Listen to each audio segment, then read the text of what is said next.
Good morning. Today we're going to begin packet number 10 and we're going to do lesson number 35. So lesson number 35 is a continuation of literal equations. So I'd like you to look at the brainstorm for the do now and try to solve for y. So here we have y squared equals 81. So that's what y squared equals, but we need to solve for y and just y. So I need to get that squared alone. So what is the opposite of squaring something?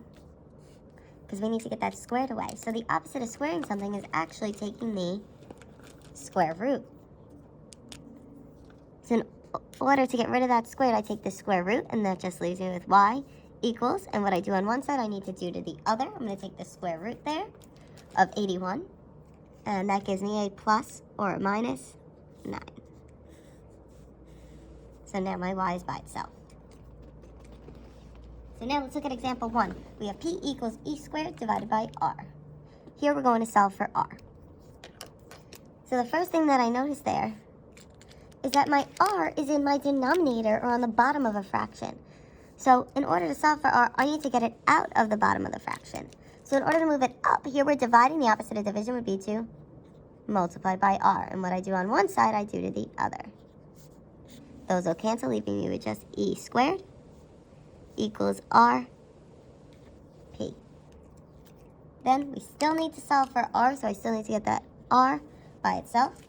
So in order to do that, I'm going to divide by p on both sides. Since the r and the p are being multiplied, the opposite is division. My p's will divide out, leaving me with just r equals e squared over p. And my r is by itself. So I have solved for r. Looking at example 2, I have a equals s squared, and I need to solve for s. So that's what s squared equals, but I just need to solve for that x. So let's think back to our do now. What do I need to do to get rid of that squared? Well, the opposite of squaring something is taking the square root. That'll get rid of that squared, so then I have s equals the square root of a. And I have the s by itself, so I'm finished solving. Let's look at example number 3. For example number 3, we want to solve to get the x by itself. So first thing, I'm dividing by that 5, so the opposite of that would be to multiply by 5. And what I do on one side, I do to the other. My 5s will cancel there, and I have 3ax minus n equals negative 4 times 5. You could actually multiply as negative 20. Now we still want to get the x by itself. So I have 3ax minus n. What I'm going to do here is I'm going to add n, and what I do on one side, I do to the other. So then I have 3ax equals, now we cannot combine these, so I'm just going to write it as n minus 20. Then the x is still not alone.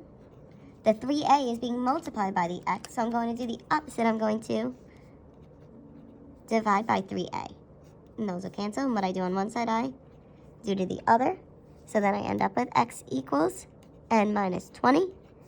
All over that, 3a. Sorry, that should be a 3. Now my x is by itself, so that is my solution.